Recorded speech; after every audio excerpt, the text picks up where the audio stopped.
Bulletin की शुरुआत में अवां सां ख़बर शेयर कंदासीं सखर मां, जिते रेंजर्स ऑपरेशन करण लाइ कचे तरफ़ रवानी थी वई आहे।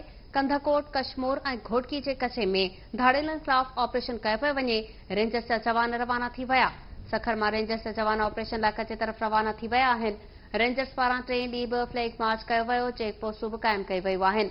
कचे जे दाख़िली ऐं ख़ारिजी रस्तनि ते रेंजर्स जे जवाननि पोज़ीशन संभाले वरितियूं आहिनि। कचे में ॾोहारियुनि जे ख़ात्मे ऐं मुख़बिन जी बाज़ियाबीअ लाइ ऑपरेशन कयो पियो वञे।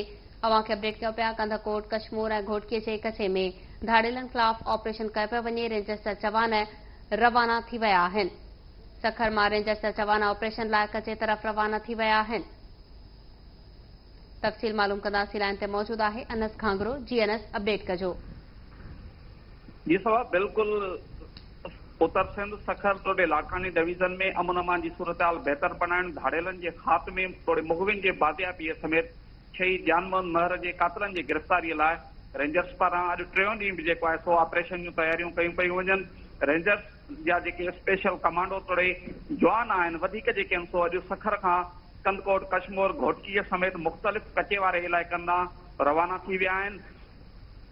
Shahbaz sector command rangers wing brigadier Waseem Akhtar मूजिब धाड़ेलनि के खात्मे लाइ रेंजर्स पारां जेको आहे सो ऑपरेशन कयो पियो वञे। अॼु 3 ॾियारे बि जेको आहे सो फ्लैग मार्च कयो वियो आहे। मुख़्तलिफ़ हंधनि ते जेके कचे जा दाख़िली ऐं ख़ारिजी रस्ता आहिनि तोड़े डंडूं ढोरा ऐं अचवञ जा जेके लंघ आहिनि, मेन एंट्रेंस आहिनि रस्तनि जा, उते जेके आहिनि सो पिणु रेंजर्स तरफ़ां जेके आहिनि सो पोस्टूं चेक पोस्टूं क़ाइमु कयूं वयूं आहिनि। जॾहिं त मुख़्तलिफ़ हंधनि ते इतला मिलिया आहिनि ज़रियनि मूजिबि त रेंजर्स तरफ़ां जेको आहे सो सर्च ऑपरेशन पिणु जेको आहे सो कयो पियो वञे ऐं धाड़ेलनि जे गिरफ़्तारीअ लाइ जेका आहे सो तयारियूं कयूं वयूं आहिनि। अॼु बि जेको आहे सो हिन वक़्तु कंदकोट ऐं घोटकी तोड़े कशमोर जे कचे वारे इलाइक़नि में जेके आहिनि सो रेंजर्स जूं जेके कार्रवायूं आहिनि उहे जारी आहिनि। सखर मां अॼु वधीक जेके आहिनि सो रेंजर्स जा जथा जेके आहिनि सो उहे रवाना थी विया आहिनि ऐं 200 खां वधीक जेके आहिनि सो गाॾियुनि जेके आहिनि सो रेंजर्स जूं अॼु उन्हनि तरफ़ां फ्लैग मार्च कयो आहे। मुख़्तलिफ़ हंधनि ते जेके आहिनि सो कार्रवायूं पिणु कयूं आहिनि। हीअ जेकी रेंजर्स जूं कार्रवायूं आहिनि निज इंटेलिजेंस बेस ते कयूं पियूं वञनि।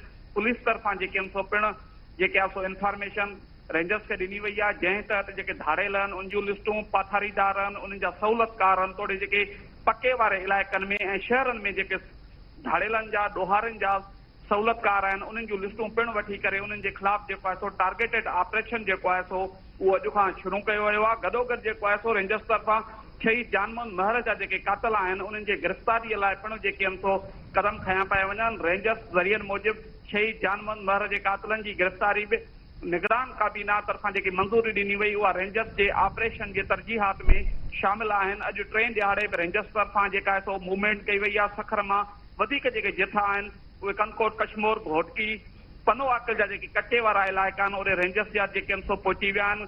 अॼु बि जेको आहे सो मुख़्तलिफ़ हंधनि ते पिणु जेको आहे सो फ्लैग मार्च कयो वियो आहे। इम्कान आहे त अंदरि जेको आहे सो धाड़ेलनि ख़िलाफ़ जदीद हथियारनि सां जेको आहे सो ऑपरेशन कयो वेंदो। रेंजर्स सां गॾु जेका आहे सो सिंध पुलिस पिणु आहे, DIG लाड़काणो, DIG सखर तोड़े मुख़्तलिफ़ जेके ज़िला आहिनि घोटकी, कंदकोट, कशमोर, सखर, शिकारपुर, लाड़काणो समेत जेके SSP आहिनि उहे पिणु जेके आहिनि सो रेंजर्स सां ऑफिसरनि सां राब्ते में आहिनि। Sector command Shahbaz rangers wing brigadier Waseem Akhtar जेको आहे सो उन जी ऑपरेशन जी निगरानी करे रहियो आहे। DIG सखर अब्दुल हमीद खोसो, DIG लाड़काणो जावेद सुवार समेत तोड़े SSP जेके आहिनि उहे इन ऑपरेशन जो हिसो आहिनि। लेकिन अनस घांगरो, अपडेट करण लाइ महिरबानी।